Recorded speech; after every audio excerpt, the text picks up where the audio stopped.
Hello, Brabs. We're back with more Incarnation, a play from the Masters by Wilfred Brandon, transcribed by Edith Ellis. I should give a little introduction to Edith Ellis, as I found a book review of her. One of her books, if I can ever get this computer. Never mind my cereal bowl. Yeah, if you want a professional reading of this book, you're in the wrong place. I don't give a fuck. I'm here to read the book the best way I can. Edith Ellis. Oh no. Wilfred Brandon is the most modern-minded U.S. spirit to tell Earthlings about his own particular brand of the hereafter.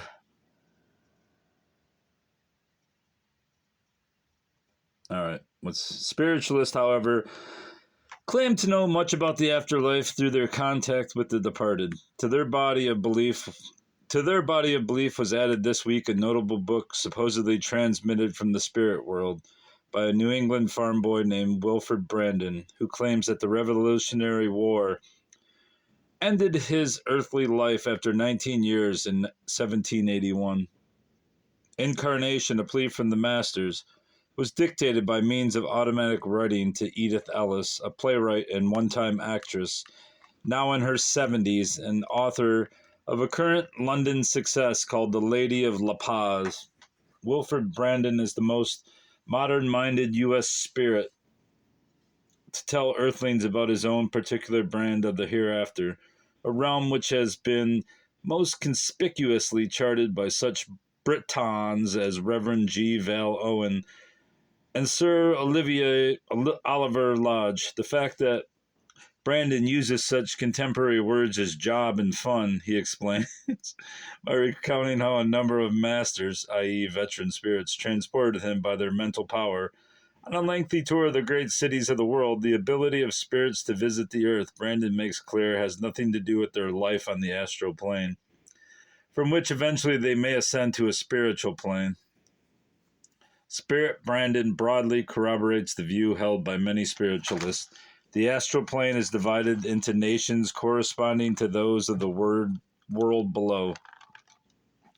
On that plane, he implies spirits speak the same language they spoke on earth. Let's see if there's anything more relevant to this reading. No, let's just get on with the book. Thank you, Computadore. As I said before, the names of the first three of these books by Edith Ellis were jotted on an envelope to Laura Mundo when she was Laura Marxer, and appearing as Meg in the TV show Play School on Detroit television. When You Leave. Chapter 5, When You Leave.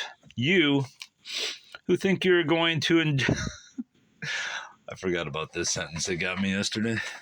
You, who think you're going to enjoy a lovely life over here, are to be pitied. Unless you work mentally, of course, you will get nowhere in your effort to be a progressive human being. You will be the most busy world that you will be in the most busy world that you have ever conceived. Here we are free of the slowing up of the mind that the body of flesh imposes, and our mental faculties function with greater speed and intensity. Those of us who can concentrate are able to give messages to one another and receive them in return with the speed of light, which means that they are apparently simultaneous.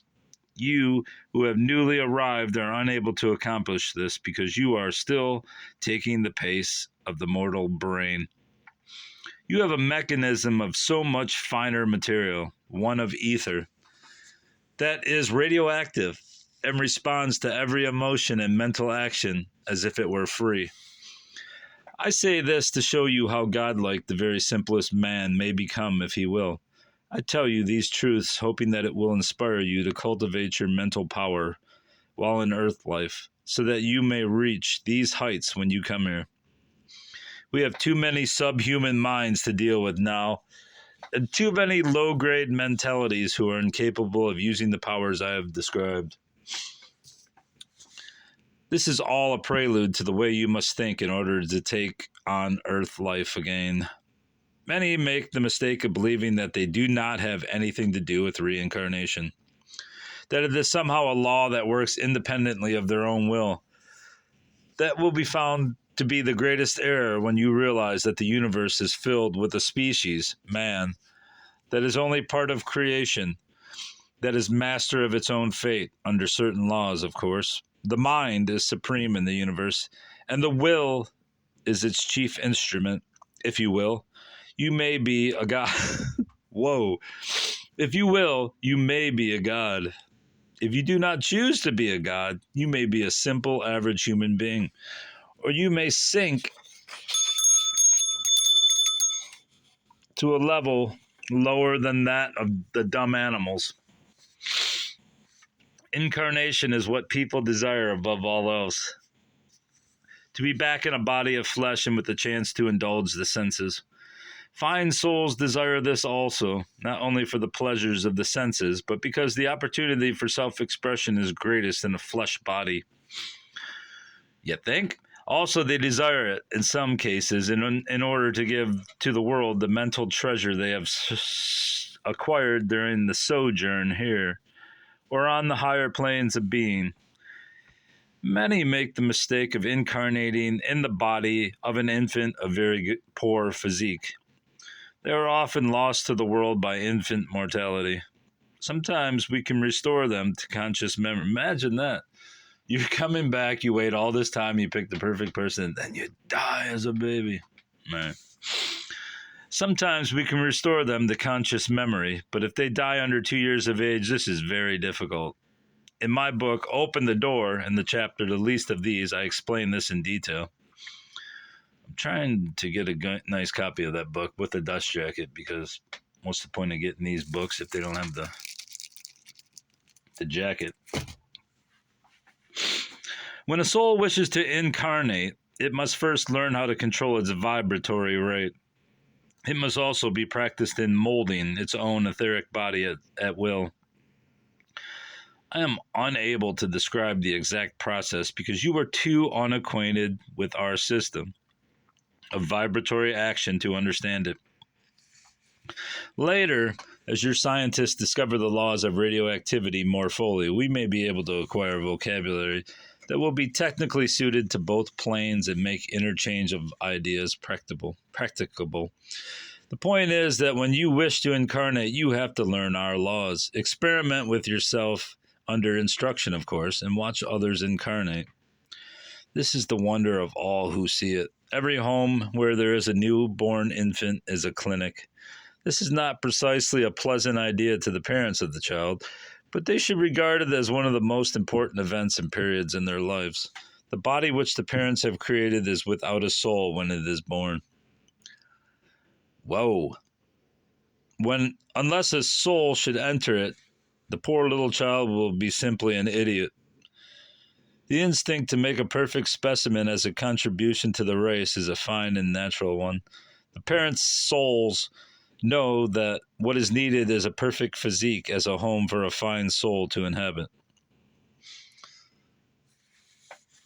Many are revolted at the idea of incarnation and resolve to give up earth life rather than submit to the process. They forget that they have been through it thousands of times. By one method or another. It isn't a pleasant thing, and it is only by thinking of it scientifically that we perceive the marvelous beauty and perfection of it.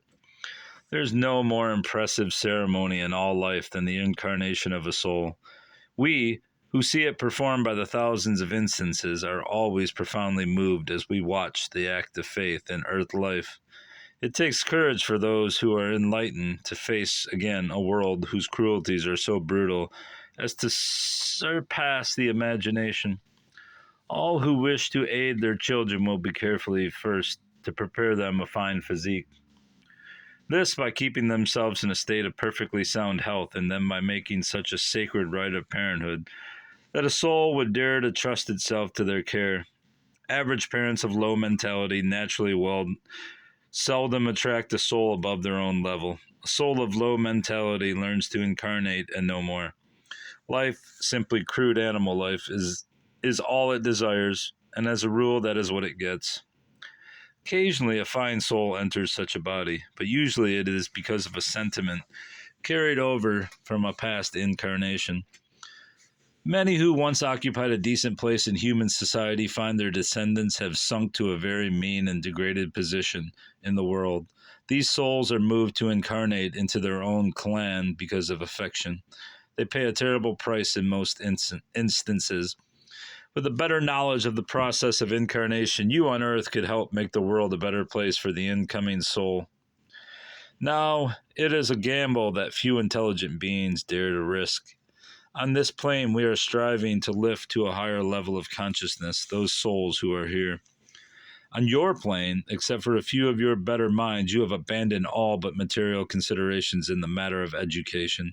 You simply make an effort to enable the child to learn enough so that it may be able to earn a living.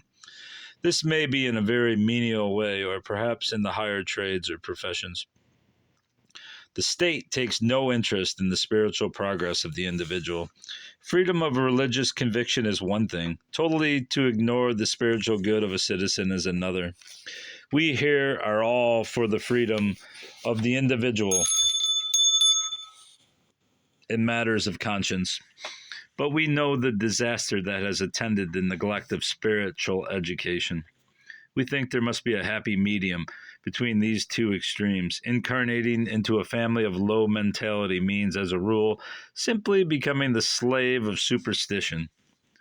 On the other hand, if there is no instruction given the child as to the possibility of the soul's progress and the power of prayer, then the child will simply develop into one of the problem cases that are the despair of us who are giving ourselves to the task of helping the human race.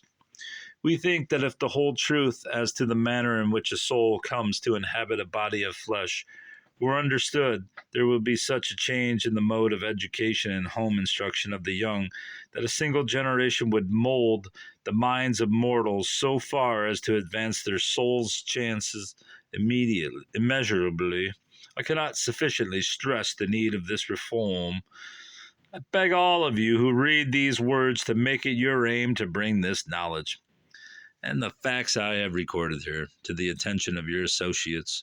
We cannot answer for the consequences to yourselves or to us if some change in mortal education and ideas does not soon come to pass. That's interesting. It's very interesting that they bring up infant mortality because, I mean, what was the infant mortality rate in the 18s and early 1900s? I mean, either these reincarnators were the dumbest people on earth, or they were so desperate to get back to their bodies. I don't know. I mean, just the fact of infant mortality being so high for much of the history of humankind would suggest to you that the soul is rather stupid. Because I'm pretty sure the soul, as through Wilfred Brendan, obviously he's still in the etheric plane, or he wouldn't be channeling through Edith Ellis, or maybe he is Edith Ellis. I don't know.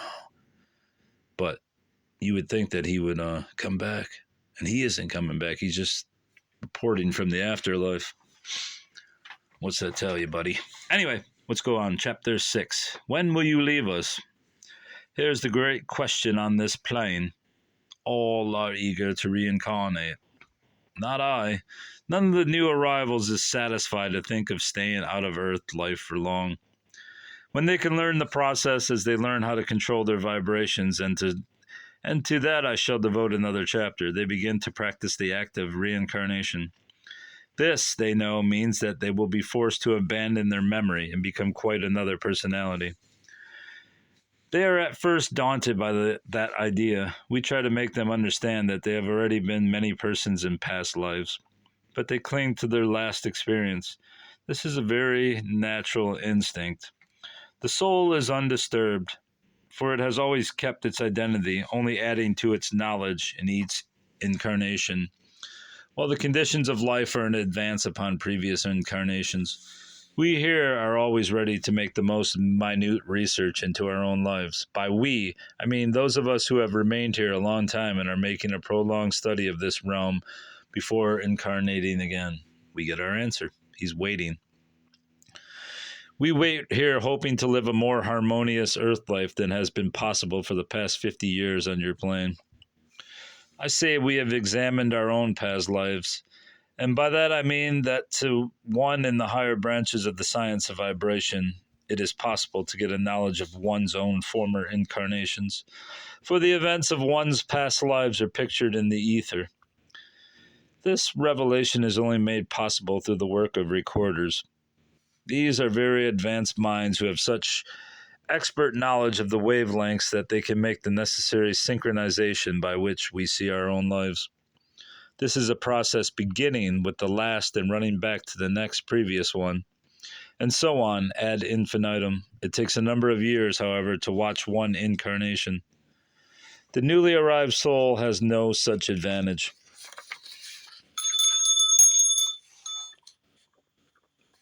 Who's tired of that bell already? Don't care. Is what he is at the time and no more. If he remains here a century or so, he will be in touch with those on the higher level of thought. If he has advanced to their status, many souls who have been here for 1,000 years are still walking about the earth plane as spirits with no ability to concentrate so as either to understand what they are taught or to use the power of their minds to reincarnate. We are badly in need of some means by which we could enlighten these dark minds, which are not much above the dumb animals. By that I meant that they cannot think abstractly. Only their past animal taste and desires remain in their thoughts. They cannot be taught, as they are self-hypnotized by their instincts. Such a mind may be a slave or a lord. You of the modern age have more advantages and should make sure that you use them. I have sometimes thought that what is meant in the Bible by the word Sheol, or hell, is this endless vacuum in which a primitive soul may find itself. We hope to see a really awakened sense of the importance of the mental cultivation of the humblest citizens, and all that there will soon be an end to these morons. Cases of idiocy occur when a soul does not enter the body. Hence the idiot is the animal man only, with all of his sense instincts motivating his being. That sounds like modern day morons. When a human being is a defective, the mechanism of the brain is usually imperfect, and the poor imprisoned soul cannot get free until death. No harm can come to the soul, but it will never be able to express itself in that body of flesh. When death frees it, then, in its etheric body, it can function, and with little memory of its sadly maladjusted earth life. What can we do with all these pitiable folk? We can only express thought here. Only give out what we know to great numbers of people who gather for our lectures. Those who are not up to a certain level get nothing. We teach them in classes with small children, but it is not of much use. You must indeed prevent, if possible, further breeding of such imperfect bodies and brains. We should be inclined to ask the government to sterilize those who cannot show at least physical normality. Well, she's a eugenicist. I wish also that the idea could be broadcast that there is only a life of unending monotony for the undeveloped mind. That is the eternal rest, and it may seem attractive to poor overworked souls. After a few years, however, they long to re-enter earth life and try for something a little better than they have known. This is not possible to one who cannot control his mental vibrations. We see about us such a vast horde of these unfortunates that it requires all our fortitude to bear the pressure of their primitive thought. They still long for food, drink, and the gratification of the senses. Their mass thought makes a very strong pull. Many of our best teachers are unable to bear it for long and go on to the spiritual plane, of which I shall speak later. The point that I am striving to make now is that you are not automatically going to be made happy or be given a chance to progress. It is a matter of being able to use your own mind on your own behalf. Deity makes the laws. We must learn to keep them. The laws of this plane are as immutable as those natural laws which you see in operation in earth life. You have not been privileged to know the laws for the reason that except through the veiling of the afterlife and making fear the motivation of mortal life, there would have been no way of controlling the masses. Rewards and punishments were promised. Poor human beings were made to believe that they were automatically given the meed of praise or blame due them for their conduct. I wonder if that's given the need of praise. Or blame due them for their conduct on earth. This served as a rule of life up to the Great War. We could no longer take such a course, for man has now the means to destroy civilization on earth with his chemical warfare. We must try now to let man know what life after death is like, to waken him to his own selfish interest in this plane, and try to instill in him a desire to fit himself to make progress here as well as in earth life. Very well, bruv.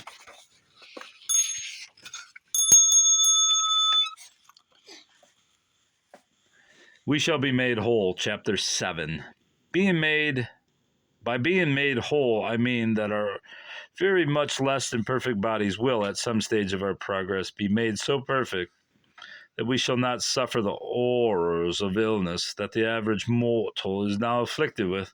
We can, if we are wise, do much to help ourselves in the moment of incarnation by letting the mind cling to an ideal body, strong and perfect. That is an essential, unless the child's body into which we merge is of perfect soundness. If you were born without hereditary weakness, I think that the whole race is deteriorating very fast.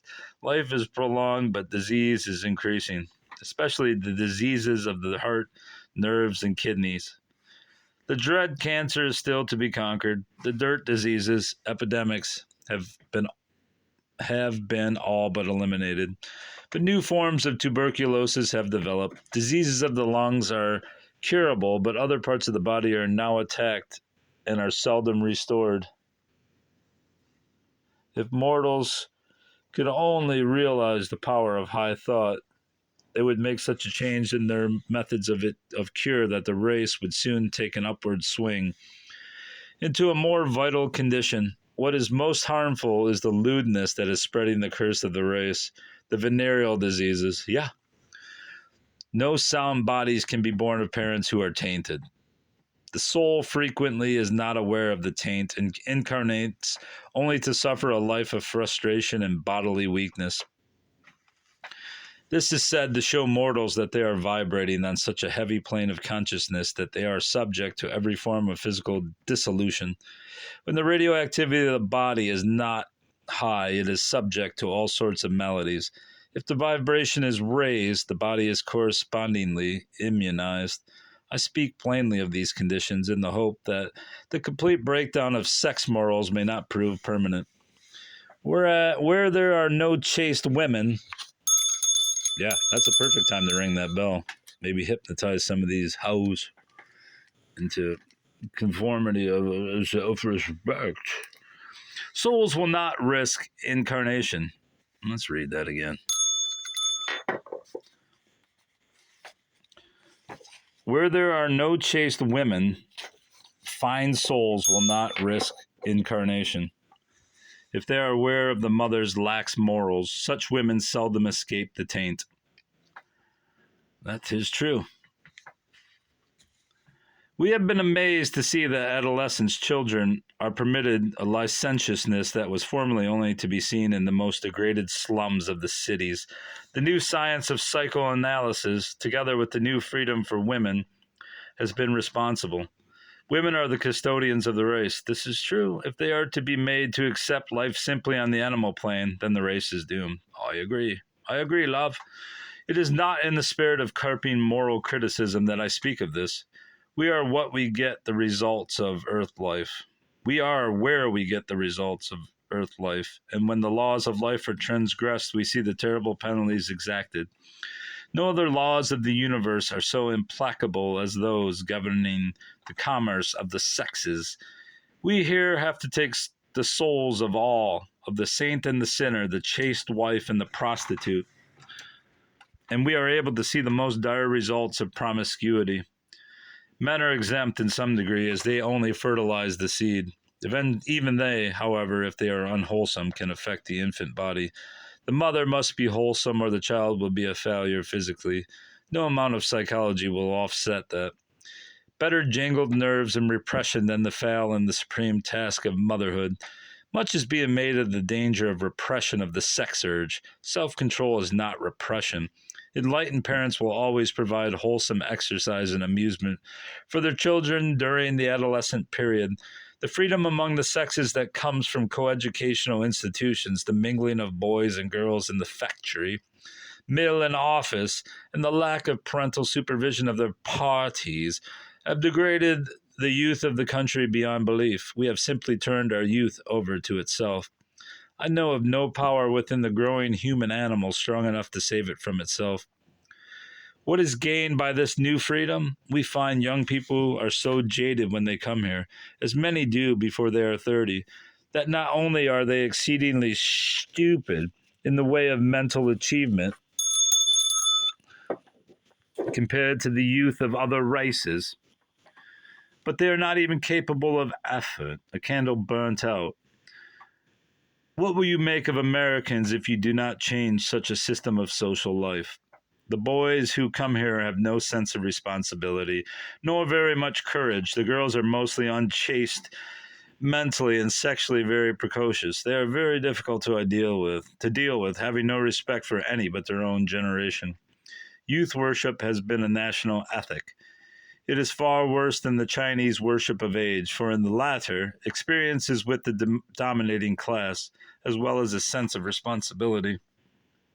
We have been hoping to see the tide set the other way, and a more rational view of youth prevail. But as there is no sign of this, I tell you that you are destroying your own idols.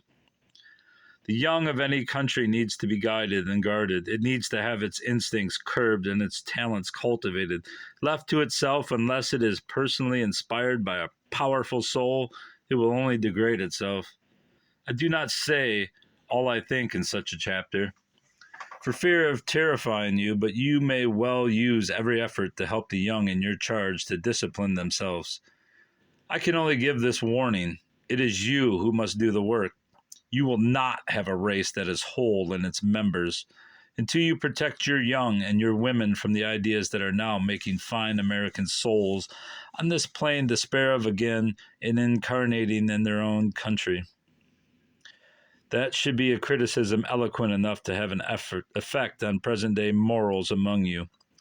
Educators who condone the conditions I have pointed out by saying that it is all frank and honest are doubly guilty. They are aiding and abetting the downfall of their people. I do agree with this.